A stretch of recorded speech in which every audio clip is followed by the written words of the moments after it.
Do we get an exclusive on the story? It was honestly the biggest blessing in disguise. It was like we were really drunk and we were just like, stop, dude. Like, grabbed the stick and swung it at me, and I went like this to block it, shattered this bone right here. So it was like, oh, your wrist is like, immediately got in a cast.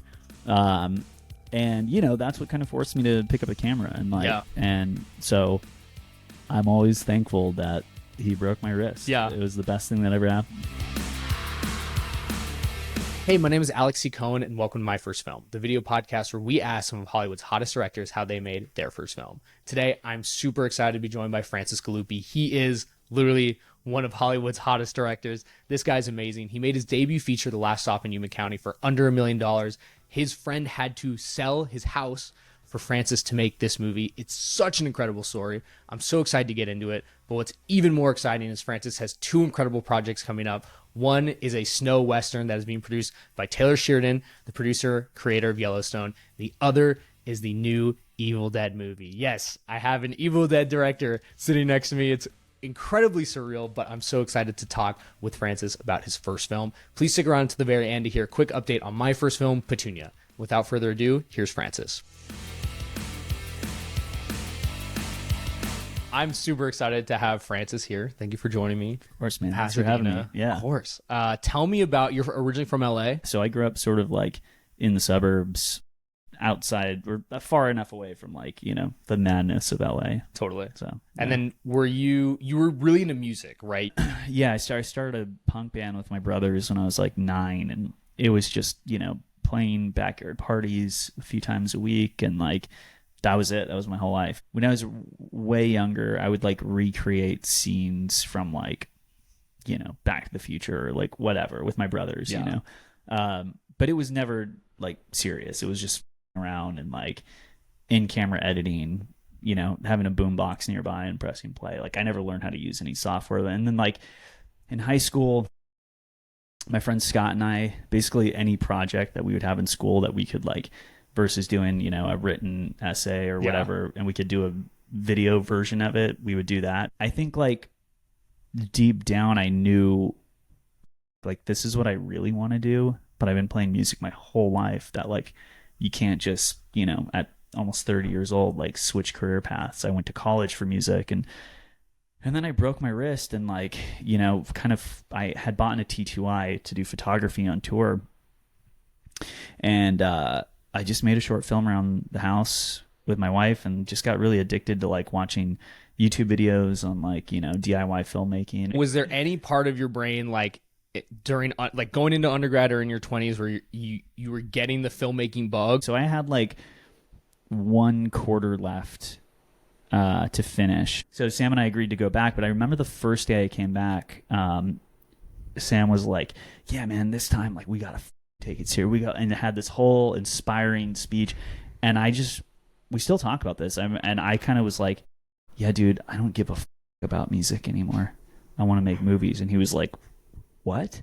Like, it was crazy. When you're starting out, you should say yes to everything. You know, if it's a PA job, if wardrobe, whatever. Like, I have done the most random jobs. I totally forgot, but like, I was talking to my buddy Eric Foss, who's doing a documentary on The Last Stop, and we were talking about a music video he did, and he was like, oh yeah, you did all the special effects makeup. And I was like, oh shit, that's right, dude. I totally forgot about it. I was like making fake blood, and like, and he asked me to do it, and I was like, I don't know how to do this shit. And he's like, yeah, but I know you're gonna like go on YouTube and like figure it out and shit. Say yes to every opportunity, because you never know, you're gonna be talking to somebody and then they're gonna recommend whatever, you know.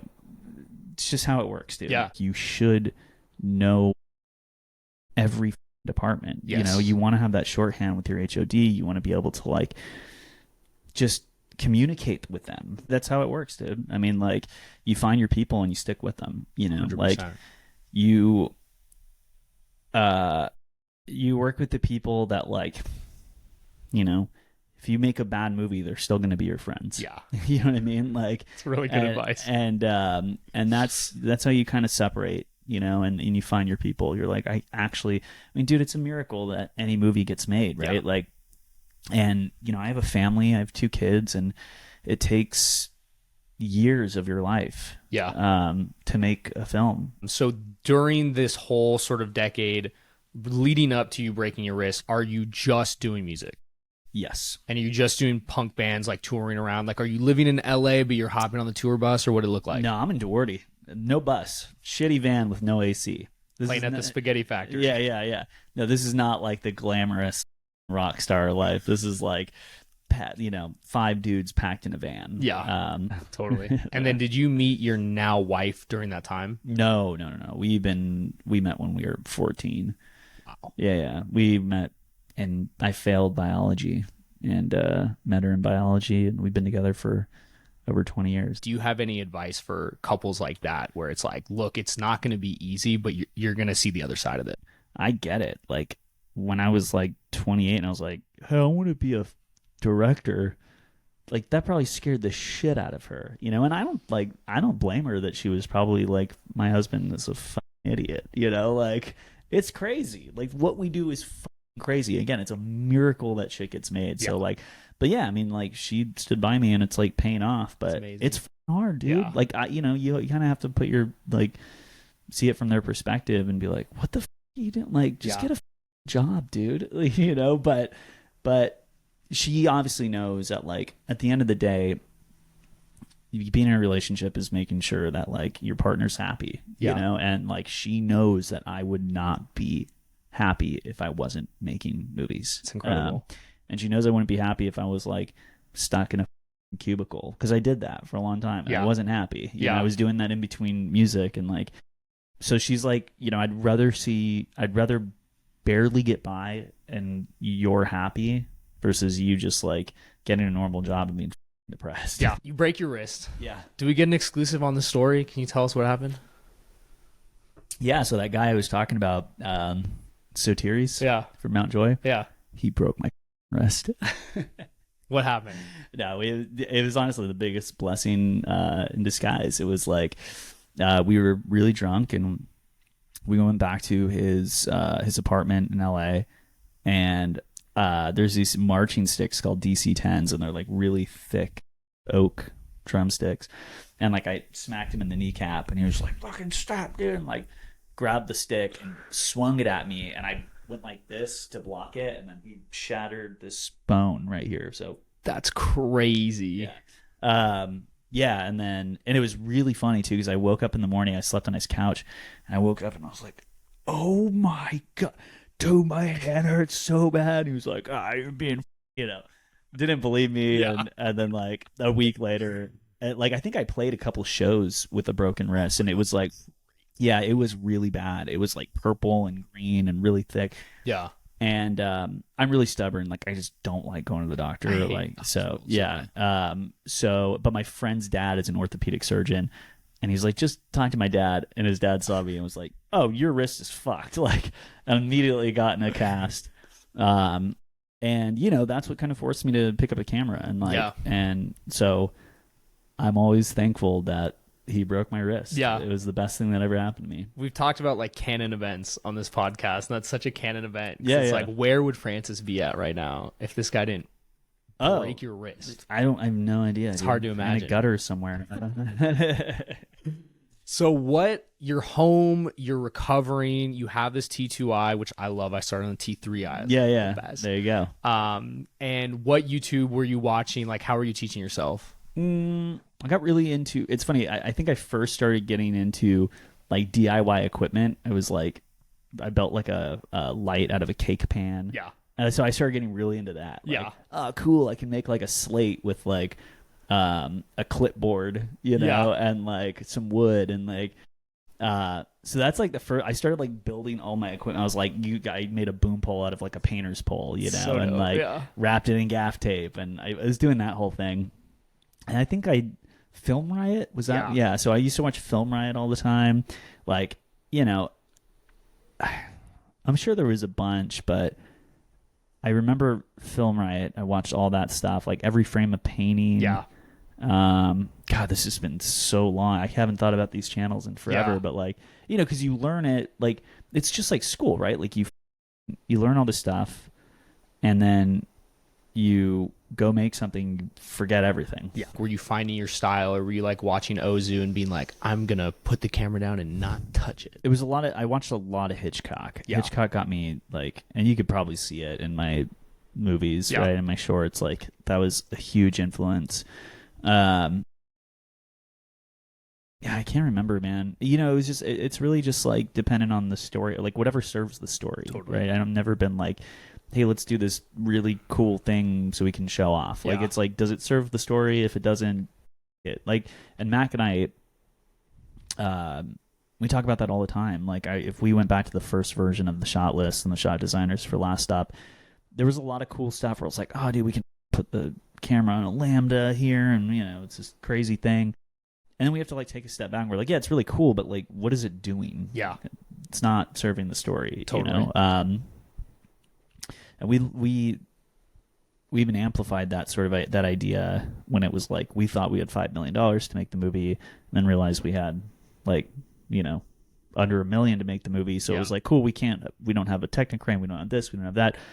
And it was like, what is the most simple version? And so we kind of have this thing where it's like, every movie moving forward, let's pretend like all we have is a tripod. Yeah. You know? And if we really feel like something is necessary, we use it. Yeah. So totally. Yeah. And so you're just getting started. You're getting into this scene when you're 30. How are you meeting people? How are you, like, going out in LA and, like, finding your way? Ooh. How the fuck did that happen? I think I just said yes to everything. And I was like, maybe I was like 28 or something. Yeah. Sounds about right. I'm 35. So I started, like, just doing random jobs and stuff. But yeah, I think I just started saying yes to everything. Did you have friends who were already working in the industry, or was it like Facebook group? Lying a lot. Just being like, oh, are you an AC? Like, yeah, totally. Like, that's how it happened. Yeah. Before Last Stop, I was producing at a record label called 88 Rising for a couple years. I've told Chris this now, but, like, Chris Heinrich, the guy who the EP at 88, like, I completely bullshitted. Like, this is what happened. So my buddy Eric Foss, he asked me to AD a short film he did. And I was like, I've never AD'd, but, like, that's one of the only jobs I haven't done. So yeah, I'm down. Yeah. And so we did the short, and there is a gaffer on that short film, seems rolling. And he hit me up a couple weeks later and was like, hey man, you're an AD, right? And I was like, yes, I am an AD. And he was like, do you want to come do this music video for this artist, Rich Brian? And I had no idea who Rich Brian was. That's crazy. And I was like, yeah, sure. And, like, the crazy thing is like, I had no idea how big he was. And I didn't even go to the scout. So Chris Heinrich, who's, like, one of my really close friends now, is like, he hated me. He was like, what kind of AD doesn't show up to the scout? Because I was like, I was doing something. I don't know what I was doing. Yeah. But I showed up, and it was like an 80-person crew. And they were like, this is Francis, this is our AD. And I had to give a safety speech. And I was like, yeah, don't walk on the grass, and, like, just, like, be careful, be respectful, everybody. Like, and, I was like, what the fuck am I doing here? And we wrapped early, and then Chris called me, and, like, I think I AD'd like 3 or 4 more music videos for 88. And then one of the videos, I think he saw me really, it was falling apart. The music video was falling apart. Yeah. I was very much like, piecing things together and making it work. And I think Chris saw that and was like, hey, do you want to produce full time? And I was like, sure. Yeah. I had just, like, I was doing video for, like, a loan officer in Orange County at the time. And he was paying me salary. Like, not a lot, but it was just, like, doing videography and stuff. He had just fired me. And, like, just because he was like, I don't want to do social media anymore. Yeah. I'm over it. Yeah. And then Chris asked me, and I was like, yeah, sure. I mean, I'm unemployed. Yeah. And then, like, had to learn how to produce. And it was such a blessing. Because, like, I was like, we were doing multiple productions a week for years. Yeah. And Chris is such a badass. Like, he is one of the best producers I've ever worked with. So, like, he got me in shape real fast. You pretty much do these 2 shorts for sub $1,000 each, and both shorts are amazing. And you can see them right now on Vimeo. Oh, yeah, thanks, dude. But tell me about them, and it sounds like you had to learn a lot from the first one, but maybe tell me a little bit more about Gemini, like how that went, and were you after Gemini, were you like, I'm ready to make a feature? Yeah, I was definitely ready to make a feature. But Gemini, that's a whole like 24-hour story, dude. I mean, it was just everything that could go wrong went wrong. You guys shoot in Oregon? Oh yeah, dude, it was crazy. Like my buddy, like I could just list off, like so. I got wolves on Craigslist for like $300. That was crazy. Like, because we had to take a cable car across the river to get to the location every morning, and we couldn't leave the equipment there, so it took forever. So like we had to constantly just cut shots, and because it was like would take like 4 hours every morning to get everything across. And then the wolf showed up. They ended up like the wolves took like they gave them like CBD, and then they just slept the whole time, and then they woke up and like they put fishing line on them, and like the wolves got lost, and we ended up finding them. It was just like one thing after another. That's nuts. We lost the drone and all that footage, which I have a crazy story about that. Yeah. Somebody got in a fight. Matt parked the truck on a hill and forgot to put the parking brake on, and it rolled down the hill and crashed into it. Like it was just like crazy. But those shorts, like that's just like, don't take yourself too serious, dude. Just like get out there and learn. Like your first shit's your worst shit. Just go out there and make it. And like, even if it's like, I am ripping this thing off because I just need to learn how to make movies. Yeah. That's totally fine. Totally. Like, but when you're actually like spending people's money to make a feature, don't do that. Yeah. But like, I mean, like short films, like, dude, like it's just crazy when you hear people talk about how they're trying to raise, $30,000 to make a short film. I just will never understand it. Yeah. It's like you're going to make that thing, and if it doesn't get into some festival, you're going to be talking about, like you deserved a better festival for the next few years. And it's like, dude, no one owes you anything. Yeah. There's a world where like it's just crazy. This industry's fucking nuts. Like, I say this all the time, but like, even if you make something really good, there's a world where nobody gives a. Yeah. And it happens all the time. Yeah. Right? There's like either 10 years later, some actor in the movie is big now. It's like, oh, and it's you find this gem that like nobody cared about 10 years ago, or it was like way ahead of its time. And like, and just, you got to make everything with the sort of idea that like no one owes you anything. Yeah. And you just got to keep making stuff because you have to. And, it's sometimes you get lucky, but like if you don't let that stop you. Yeah. Like keep making shit, especially shorts. And it really helps you adapt too. It's like you should be writing stuff based on locations you have access to, because that's the problem too. It's like I've talked to filmmakers, we're like, I'm trying to get a market, I'm trying to get this, I'm trying to get that. I'm like, stop writing shit to like things that you don't have access to. Yeah. Like just force yourself. You're gonna be a better writer and a better filmmaker if you force yourself to like shoot in one location that you have free access to, right? We used Enhancer on Last Stop, and I have had buddies that have been like, oh, how much did you allocate in your budget to shoot on film? It's like, it's not film, it's Enhancer. Yeah. Like, and it's like you add some halation, you add some gate weave, you add some grain, some film, like no one's gonna tell the difference. And I swear to God, even if some like pretentious film dude was like, I can tell the difference, do a side by side, you're gonna sweat. Even if you're right, you're gonna sweat. No matter what your budget is, you're always gonna have hurdles, right? Yeah. And your job as a director is to like not. I think George Lucas said this. It was like, you can't put a title card in front of your movie being like, well, just to let you know, like it was raining, and like and have all these. It's like your job is to fix it. Right? We had an on-set mechanic on Last Stop. It's crazy. And it still happened. Yeah, of course. Anytime you see Jim driving, he's not driving. We're pushing the car. Like the car when he's like backing up over Sam's body and like dude's like, we're fucking pushing it. We run around. And we push it this way. Like dude. Like nuts. The last thing we ever expected with Last Stop was rain, thunderstorms in the desert. Like I think it like rains like 3 times a year there, or 4 times a year, and we got like 3 of those days. Oh, like. It was just Make it work. You make it work. And there is a feature documentary coming out about the making of The Last Stop in Yuma County called Sell Your House Film. Yeah. When can people, there'll be a lot more, so we'll kind of go over the basics, but when can people expect to see that? Probably next year. Cool. Yeah. You know, he is, I mean, who the f knows, dude? I mean, he might just keep going. Yeah. That's what he's done. It was supposed to be a 10-minute featurette. And then he was like, cool, I'm done. And then he was like, oh, we should do like the post. Oh, we should do you selling the movie. Oh, we should do this. Oh, we should do like, and it just keeps going.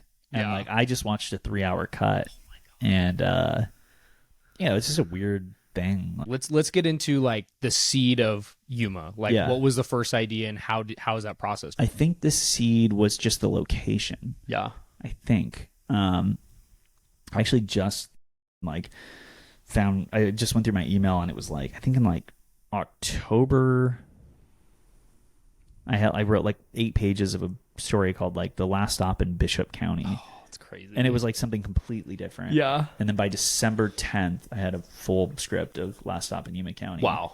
And with like overheads of everything, and it was all like the sound and a playlist that I sent to James, and like so. But again, like it was, so that came together really fast. But again, it was like, it's the first thing I wrote, so I'm sure that like it was a lot of things that had been boiling in my head that I sort of an amalgamation of like a lot of things I wanted to do. Totally. You know? But the seed, it's hard to. I think the seed was like Knife Salesman. Yeah. You know. Yeah. And the idea of like everyone sort of like having to put on this like performance. Were you sending the script around? Like, that's what I want to get to. No. It was just because James told me, hey, let's make a movie. I'll give you $50,000. I wrote the script. I sent it to James. That's it. That's crazy. Yeah. And then we were going to raise another 50 and make it for 100. And then it was like, got Richard Brake attached. And then it was like, where he said yes. So I was like, oh, maybe we can make this for more. And then we ended up met these guys, and then optioned it. You know, trying to sell Last Stop a year ago, I didn't know anything. I didn't have a manager. I didn't have an agent. I didn't know what an MG was. I didn't know anything. Yeah. Nothing. And I have learned so much. Again, just diving in the deep end and like being on these calls and learning like how the indie scene works right now in the current climate that we're in, and trying to sell an indie film. And what I really want to hear too is just your first meeting with James, and ultimately, again, it'll be much better documented in the documentary. Yeah. But how James ended up selling his house to make Yuma a reality. You know, first it was the $50,000, and then it was like, and then the thing where we optioned it, and you know, it was just a year and a half of like, we're gonna go to Bruce Willis and Jean-Claude Van Damme, and it was just like, what the fuck are we doing? You know, and even when we did land on names that I thought would be a good fit, it's like nobody was saying yes. I'm a first-time filmmaker. Again, dude, like there's no social proof there. Yeah. Right. And like, so basically what happened is like I pulled the option. I was like, I'm just going to make this with my friends. Yeah. And, but I sort of had this cast in mind when I wrote the script. So I wrote letters to the entire cast, like at least most of them, from what I can remember, like, and I asked David, our casting director, who we paid with the development money to like, go after these big names who were all saying no. And I just said, like, hey, can you get these letters to these people? Like, you know, I saw Sierra and Bastonight. I saw Nick and Carol Lott. I saw, you know, Alex, Starry Eyes, and Jocelyn, House of the Devil. I was fans of all these actors. So I wrote him letters and asked if he can get them out. And he did. And we got really lucky. And like, it was, you know, Mac and I just started prepping so much, dude. We were going to the location. We were photo boarding. We were just like, you know, I was talking to HODs. I was just like pretending like we had money. Yeah. And then James was like, he was like, I should just sell my house. And I said, no, that's nuts. And I just kept trying to find private equity. Yeah. And it just was not happening. Yeah. Nobody wanted to finance a movie that's at like this point, were you still looking for the other 50, or were you looking for $1 million? I think we're looking for $1 million. Yeah. Or like close to it, like 750 maybe. Yeah. And then it was funny, man. Like, I don't think James had saw any of Jim's stuff. But we had cast him, and he just trusted me. It was like, yeah, whatever you did, like you say he's good, like, and Jim was doing a retrospective, or like they played Thunder Road, Secret Movie Club. Yeah, the Secret Movie Club. Were you there? I wasn't there that night. I was so bummed I missed it. So I was like, James, like, come to this thing. We should just watch all of his movies. And he showed up, and then he mentioned again that night. He's like, oh, man, I totally see it now. Like, blah, blah, blah. Like, let me just sell my house. And I was like, no, don't do that. And then, I don't know, man. I just realized, like, it was never going to happen if he didn't do that. So I called him, and I was like, hey, I didn't want to ask him, like, over the phone. So I was like, hey, what are you doing today? You want to meet up? I got to talk to you about something. And then he, like, freaked out. I was like, tell me now. What is it? And I was like, okay, dude, like, look. And I just said, I was like, I don't know if you're serious or not, man, but, like, you saw Jim last night, blah, blah, blah. And I was like, if you do sell your house, we can just make the movie that's on the page. We don't have to listen to any of these bullshitters. Yeah. And he sold his house, and we were like, God, it was crazy, man. It's incredible. Yeah. That's so special. Yeah. That's true. That's a true friend right there. Yeah, dude. I mean, and like when I tell that story too, it's not like I'm trying to tell people to convince their friend to sell a house. It's like there's a million ways to make a movie, and there's no rules. Yes. You have to remember that. Like, there are no rules. When people are like, this is how you make a movie. You option the script, and then you do, and then you get it's bullshit. Yeah. There's no rules. Just like there's no rules to screenwriting. Yeah. That's the other thing, dude, is like when I was like, Last Stop was the first script I ever wrote. So amazing. Like when people were reading it, they were like, oh, this is wrong. Like, this is not how you write scripts. Because I just put way too much action in it, and like I described everything. Yeah. Which is like, because I'm directing it. Like, and I got that so much. It wasn't even like, oh, dude, I like the story. It was just like, this guy needs to learn how to write.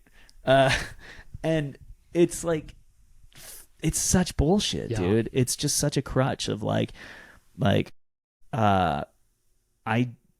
are some of the best scripts I've ever read are the ones that break all the rules. Yeah. Where like, there's a page break in the middle that just is like a drawing or some shit. Yeah. And I'm like, that's rad. Like, I if you are trying to be a writer, just know that there are no rules. Yes. Write whatever the you see, whatever you want to see right on the page. Who gives a Yeah. There is something to be said about James trusted you. He loved you. He'd seen your work. What do you think what's a quality or one thing you can pull from that to be like, this is kind of what makes a great director, like someone people want to work with? A lot of things. So be prepared. Yeah. really prepared. Yeah. Don't underestimate that. Like, be like, if you have time, just keep being prepared. Yeah. You know, like you, like, here's the thing, and I've totally forgot about this until we did in the commentary, but like, I was so worried about the coffee pot levels in the movie. And so I had a diagram that I think I showed Charlie. It was just like, so when we need a 3-banger, we need 3 cups or pots, and they're all full. And like when the knife salesman gets his first cup, this is where it is. And then Bo and Travis, and that was like, okay, and then this pot's done. And then it was like so detailed. That's crazy. I totally forgot about that. Now I watch the movie, I'm like, oh, nobody gives a shit about the fucking level of the coffee pot. But like, just, you know, you make it to where it's like you are not bullshitting your actors or your crew when they ask you questions. Like, you should kind of have an answer for fucking everything. Yeah. Because you've gone through every scenario, you know, like, so yeah, be prepared and be open to collaboration. Yeah. You know, like I got on one-on-one Zooms and with every actor, and we comb through the script, and like I listened to them, and I would rewrite things on the spot. We would write things together on the spot. Yeah. You know, again, it's the auteur bullshit. Like, no, dude, like listen to your, like make something together. Yeah. You know, and then they're gonna be more passionate about it because it's also, they have some ownership in it. Totally. And some of my favorite stuff in the movie is stuff that, like, you know, we wrote together. I think that once the Sell Your House film is out, people are gonna really get a kick out of it. It'll be kind of a continuation of this. Yeah, I'll show you an early cut if you want to see it. But it's it goes through, it's I hope it serves as sort of like a blueprint of like, this is sort of like today's climate of independent filmmaking. Yeah. Because like the snowball effect, the making of Clerks was really inspiring for me. And when Foss was on set for Last Stop, everyone was like, "Oh, is this your American movie?" And I was like, "I hope not." It's like, I brought my best friend on set and like as a script supervisor, and I think Jocelyn kept saying that, and I was like, I hope it's not. I hope this is like the movie's actually, people see it. Yeah. But yeah, there's definitely some interesting stuff in the doc. Yeah. So I'm excited for people to see it. It's a little wait. weird because it's like, there's a lot of personal stuff with me Totally. that I just kind of, I'm so comfortable with Foss that like, I was like, yeah, come and I'll talk about my family and like Rachel giving birth and all this really personal shit. And then you see it in the documentary, like, oh, this is out there. People are going to see it. And like, I'm just so close with you. I felt comfortable saying all these things, but now I'm kind of like, I mean, I'm not going to tell him to cut it. It's just there. And Rachel, my wife, was just like, "You sure you're okay with this? Like, we're talking about some pretty personal shit." I'm like, it's being an artist. Yeah, and it makes for a more interesting doc for Fox. So Francis, I absolutely love your debut feature. I think it got to number 3 on VOD. Yeah, it's top 10. That. Yeah, that was amazing. That was wild. Yeah. Where can people see it nowadays? It just Amazon, iTunes. What else? You got to rent or buy the movie right now. It's not on a streamer. But please, if you have the money to do so, do it, because it gets back to the filmmakers and it helps Francis with his future endeavors. Yeah, well, it helps James get a house. That's true. We need to earn the money back for James to get the house. Yeah.